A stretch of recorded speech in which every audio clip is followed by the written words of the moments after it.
नमस्कार, आपण पाहत आहोत युग बदल न्यूज मराठी।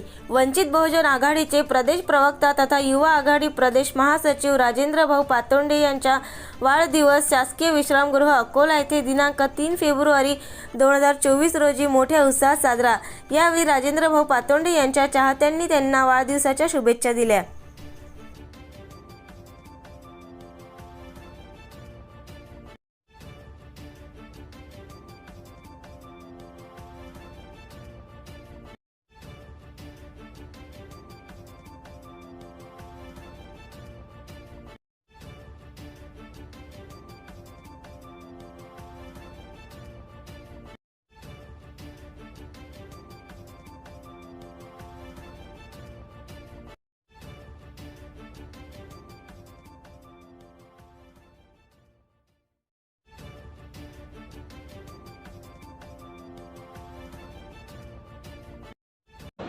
आज या विश्वचिंतन सोहळ्यासाठी उपस्थित पक्षाचे दोन्ही सिनियर नेते, जिल्ह्याचे सर्व सन्माननीय नेते मंडळी, उपस्थित कार्यकर्ता बंधू आणि भगिनी,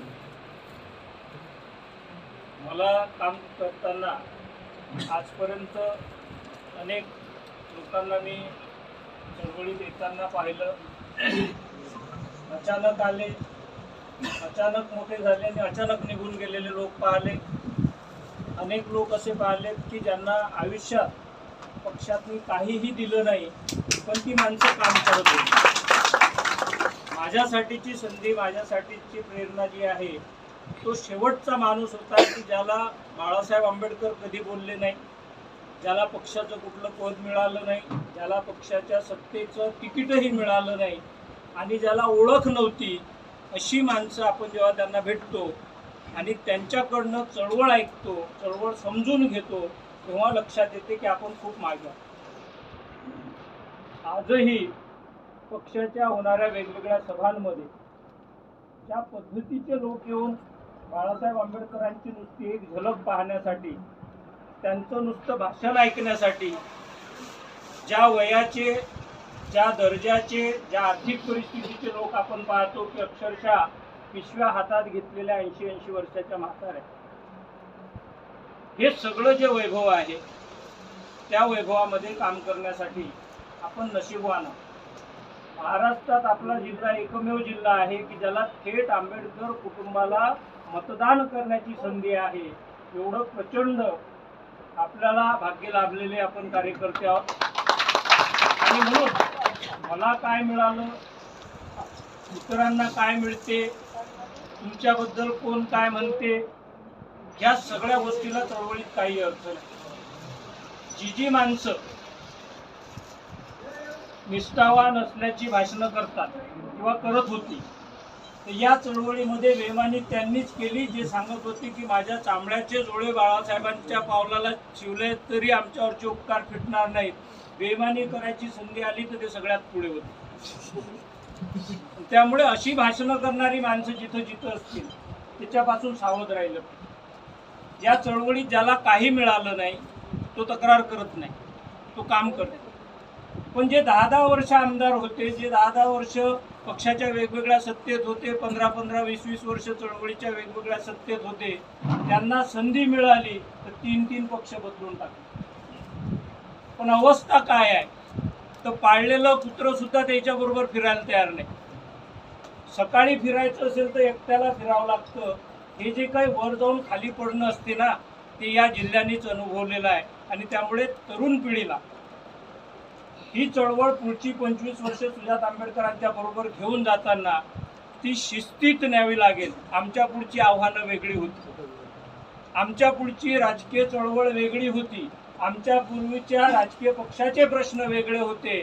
तुमच्या काळात आता चळवळीचे संदर्भ बदललेले आहेत। राजकीय पक्ष म्हणून आपली लढाई एका विचारधारेशी आहे, ते सगळ्या पक्षात आहेत, फक्त भाजपमध्ये आहे असं नाही, तर ते सगळ्या पक्षात आहेत की ज्यांना आंबेडकर नावच चालत नाही, ज्यांना आंबेडकरी चळवळीचा कार्यकर्ता चालत नाही, ज्यांना वंचित समूह चालत नाही। अशा अवघड प्रसंगी आपण लढाईला पुढे आलेलो। त्यामुळे आपली सगळ्यांची जबाबदारी आहे की महिन्याभराच्या नंतर लोकसभेच्या निवडणुकीच्या संदर्भात आपल्याला तयारीला पुढे जावं लागणार आहे। आणि म्हणून ही संधी बाळासाहेब आंबेडकरांसाठी शेवटची संधी आहे असे वक्ते मांडतात. पण माझ्या दृष्टीने हे तुमच्या माझ्यासाठीची शेवटची संधी आहे.